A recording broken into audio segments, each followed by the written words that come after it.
In the 3rd century BC, Greek scientist Eratosthenes was the first to calculate the circumference of our planet by measuring the length of shadows in 2 different cities at the same time of day, proving that the world we live in is indeed spherical rather than a flat plane. However, it wouldn't be until 1967 that the first colored picture of the Earth in its entirety was made by the American ATS-3 satellite. Which makes me think, what about the fantasy world of Zelda? Although it has very little impact on the story beats of the series, as someone with a keen interest in astronomy, I've always secretly wondered what this world in its entirety would look like. Every game in the series takes place in its own confined area of land, and maps provided by the game will show how said land is laid out, but we've never been given an accurate depiction of the world as a whole. The closest we get is fan art made by Zelda enthusiasts who attempted to sketch an overall idea, but nothing official from Nintendo themselves has ever been published.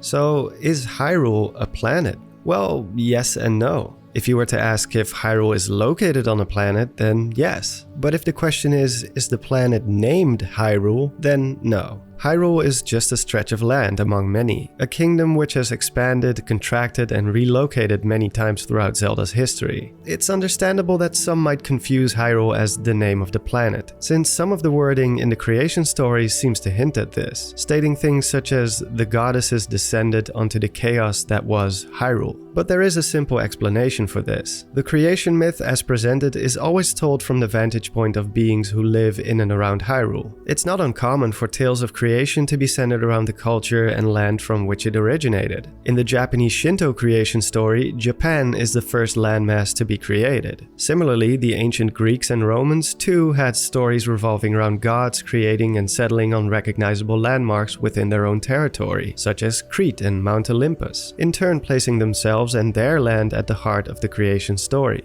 As such, it's easy to believe that the Hylians and other inhabitants of the kingdom pass on the stories of creation in a way that it places them at the center of it all. After all, in their eyes, Hyrule is the superior kingdom chosen by the gods. In reality, the gods created so much more than just the land of Hyrule. But how do we know for sure that Hyrule is located on a planet and not some flat plane floating around in a void or some sort of magic snow globe? Well, first off, we have the presence of the sun and moon, 2 celestial bodies we are all too familiar with. If the moon is a sphere, it only makes sense that the world itself is too, as per the laws of gravity. Unless you want to join the Flat Earth Society, who don't believe in a round Earth, but do acknowledge that Mars is a sphere. Alrighty then. We also see stars in the sky and other traits one would find on a planet like our own, such as sunrise and sunset, seasons, plate tectonics, and even specific weather events such as storms are only possible on a spherical world. But these are all scientific explanations, something the developers could have easily just copied from our own world, since these are things that are familiar to us. After all, without gravity, the games would be very different. In general, it's no use comparing the gravity from the Zelda series to those of our own world.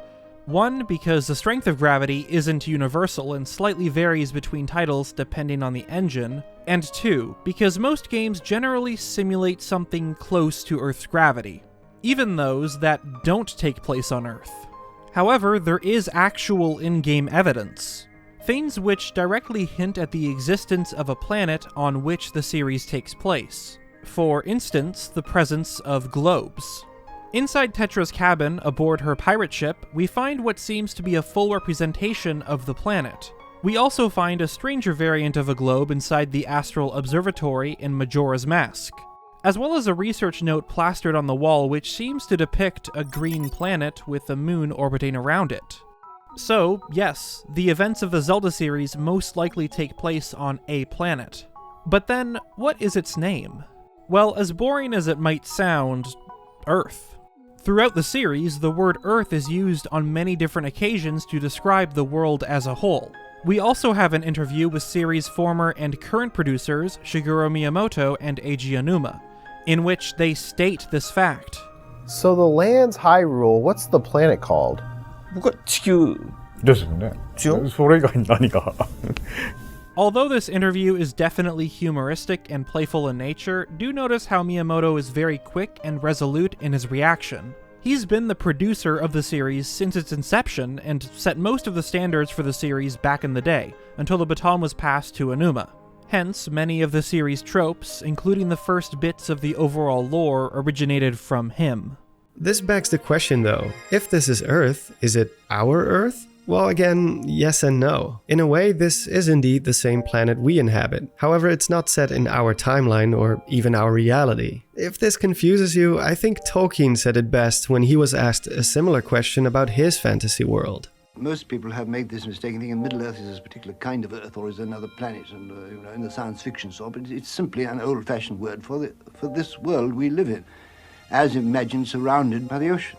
It seemed to me that Middle-earth was, in a sense, as you say, this world we live in, but this world we live in at a different era. Well, no, at a different stage of imagination, yeah. But you make no attempt at all to tie this up with time as we know it today. Why is this? Because it would have been impossible. It won't really work out, either paleontologically or archaeologically at all, actually. I mean, you can't really relate the land masses I described them satisfactorily to the land masses we know now. As Tolkien states, it is indeed our planet. It is Earth in a different state of imagination, and this too seems to apply to the fantasy world of Zelda. Some games do establish that it takes place in our reality. They loosely follow real-life events such as wars or other significant parts of our history. Others take place far, far into the future when mankind is much more advanced. Yet other games like Fallout have a bit of both. Everything leading up to its prologue is based on our timeline, but then it veers off into its own reality, one in which nuclear power was fully embraced after the Second World War, resulting in an alternate version of the 1950s where technology is way more advanced than it was in real life. But in the Zelda series, there's nothing that suggests that it's supposed to take place in our own reality. It seems to follow its own timeline and history, and even in the technology department, it's all over the place. On the one hand, we see technology which reflects those from medieval times. On the other hand, we see things that far outshine our current day advancements. The Zelda series also doesn't seem to bother much with keeping track of actual dates. Everything is categorized in eras, like the era of the sky or the era of light and dark, and so on. And in a lot of cases, these eras are separated by huge amounts of time, often indicated by ages or eons. So there's no real way of telling when a game takes place. All we can determine is the order. There's only one game which actually mentions a specific date, which is The Wind Waker. On Windfall Island we can find a tombstone with Hylian text on it, the translation of which tells us that a great artist is buried here, accompanied by a year of birth and death. 831 to 894. Of course, it's impossible to deduce anything from this. The Wind Waker is said to take place only about 100 years after Ocarina of Time, but we have no idea when the Hylians started keeping count, and it's obvious that it doesn't encompass the Zelda timeline as a whole, as Skyward Sword and Minish Cap alone already take place many ages apart, definitely a lot longer than 800 years. It's a bit similar to how our current day calendar only started counting a little over 2 millennia ago, but it is at least interesting to see an actual date pop up in the Zelda timeline. But let's get back to the planet itself, which, as we established, is called Earth, and is in fact based on our Earth, and we have plenty of evidence for this. If this was just some far-off planet in a galaxy far, far away, it likely wouldn't have been called Earth first of all. The Sun and Moon would have had different names as well. The Sun, or Sol, is simply the name of our home star, and the Moon, or Luna, the name of the companion orbiting us. So far, people have been able to match at least 3 familiar constellations in various games which all match exactly with those from our real world: Orion, Big Dipper, and Cassiopeia. If Hyrule's planet was an alien planet, either in a different part of the Milky Way or even a different galaxy altogether, the presence of these constellations would be impossible. Though the stars in the sky appear as a two-dimensional plane or dome wrapped around the Earth, the actual distance between each individual star is vastly different. The patterns we've laid out for them only work from the vantage point of our planet. Move to a different point in space and the alignments would no longer be the same. If Zelda had its own made-up constellations, this wouldn't have been an issue, but a celestial pattern such as the famous Big Dipper would only be visible from the vantage point of our planet. More interestingly, constellations seem to be of more importance in the Zelda universe than just a decorative reference to our own world. Stargazing and celestial patterns are a recurring theme in the Zelda series. In The Wind Waker, a picture of Orion can be found inside Tetra's cabin, right next to the globe we mentioned earlier. We also find 3 islands with patterns matching that of the 3 constellations we previously listed. In Majora's Mask, an astral observatory stands in the central fields of Termina. Its occupant, Professor Shikashi, doing vigorous research into the night sky. Notes of celestial bodies, strange otherworldly crystals, and other curiosities scattered around the floor and walls of the observatory. In Twilight Princess, we can clearly observe the recognizable 3-star belt of Orion in the night sky. And this obsession with celestial alignments was taken to the extreme in 2017's Breath of the Wild. Although there are no constellations visible in the night sky this time around, they do play a prominent role in the game's lore, particularly that of the ancient Sheikah and their mysterious technology. Constellations are found all over their machines and architecture, most notably the star map inside the giant dome-shaped room inside Hyrule Castle, which is confirmed to be an astral observatory. We also find giant Sheikah telescopes used to study the night skies at the 2 main laboratories above ground. As of right now, it remains a mystery why these constellations are so important to the Sheikah, though there are plenty of theories. It has never been confirmed why Nintendo has such a specific interest in Orion, the Big Dipper, and Cassiopeia. It's definitely a reoccurring thing they keep putting in on purpose, but there are some real-life ancient legends and customs which might explain their inclusion. The Big Dipper is the easiest to explain, as it has an interesting meaning in various Asian cultures. In Shintoism, the Big Dipper, which consists of 7 stars, represents the 7 divine generations of Kami. However, even more on the nose is its meaning in Indian astronomy. Here, the Big Dipper was initially called the Bear, but was later more commonly known by the name of Saptarishi, or 7 Sages. Hence, it could very well be possible that the inclusion of the Big Dipper is meant to symbolize the famous 7 Sages of Hylian legends. Orion is a bit harder to pinpoint in terms of its meaning or symbolism, as it has many different meanings, especially in Japanese mythology. But it is a constellation that plays some degree of importance in both Shinto and Buddhist traditions, and is closely tied to either music, ancestral spirits, or specific deities. But if the fact that Tetra has this constellation in particular framed on her desk has any deeper meaning is unclear at this point. Cassiopeia is very interesting when put into context with the game it's most prominently featured in, that being The Wind Waker. Cassiopeia was a queen in ancient Greek mythology. According to legend, she angered Poseidon, the god of the sea, who then sent a sea monster Cetus to ravage the kingdom. Given The Wind Waker's theme of a kingdom ravaged and swallowed up by the sea, it couldn't be more fitting to have this constellation make its appearance here. All the myths and symbolism aside, it could also be that Nintendo included these 3 constellations in particular because they are generally well known throughout all cultures. In Breath of the Wild, we find another common trait of that of a planet. That being these enormous craters, likely caused by meteorite impacts on the surface of Hyrule. Meteors, of course, being rocks who originate from the vacuum of space, as well as star fragments, basically small glassy meteorites raining down from space and onto Hyrule's landscape. Since the evidence suggests that Hyrule is indeed a planet, with a moon and orbiting a star, aka the sun, one would assume based on our real-life experience that it is part of a larger solar system. In other words, are there other worlds out there as well? The short answer is, likely, yes. There are some small hints which indicate the presence of other planets. One of these being 2 research notes found on the floor of the Astral Observatory in Majora's Mask. Although very crude, they seem to depict a solar system with various celestial bodies orbiting around a center point. This could be proof that, indeed, other planets exist out there. Second is the existence of, well, aliens. Yes, unlike our real world, the Zelda universe has undeniable proof of alien visitation. There have been quite some videos and theories about the strange ghostly entities visiting Romani Ranch. Only known as them or they, speculations surrounding these otherworldly beings have attempted to write them off as simply ghosts, or some other earthly or magical phenomena. But time and time again, the evidence heavily leans towards actual alien visitors. From the creature they were based on, that being a real-life alien encounter from West Virginia, to quotes from the game's producer Eiji Onuma, to photographs of UFOs. Not to mention the fact that it has all the tropes of classic American abduction stories involving either cows and even people getting snatched up by aliens.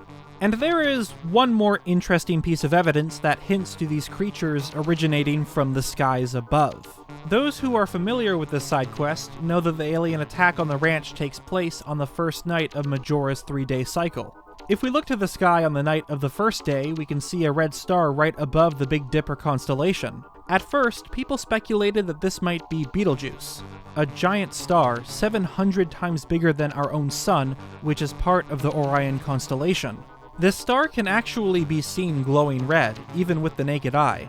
However, as mentioned before, the red star in Majora's Mask is located right above the Big Dipper, not Orion. More interestingly, however, on the second and third night, the star is gone. It disappears from the night sky. This coincides with the alien attack on the first night, after which they take off and are never seen again. If these are indeed aliens, which the evidence seems to suggest, this means that they had to have originated from another planet out there somewhere. Of course, aside from the singular encounter, the possible presence of other planets has little to no bearings on the overarching story events of the Zelda series as a whole. At least, not right now.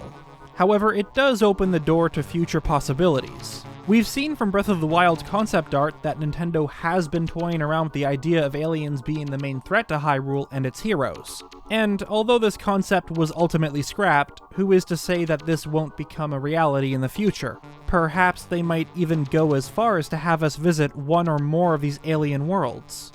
Who knows? Until then, we can only imagine. One final thing to address is the radical changes in Hyrule's geography between each installment. In my opinion, there's two valid explanations for this. Well, three actually. The first is the most likely and also the most boring one, since it's more grounded in reality. And that is that Nintendo simply doesn't care about consistency and values gameplay above anything else. After all, exploring the exact same Hyrule every time would get boring after so many games. The second one is that the landscape changes from game to game due to all kinds of natural factors like plate tectonics, catastrophic events, and generally just nature being nature. I've attempted to piece this together in my Evolution of Hyrule series with a mild level of success. But there were many things which were very hard or even impossible to explain, or at least required severely stretching it. Ultimately, I even had to give up on some games because the changes were simply too radical. But the Evolution series was never intended to find a solid explanation for everything, and was more or less a thought experiment to see how far we could get in coming up with reasons why, which is where the third explanation comes in.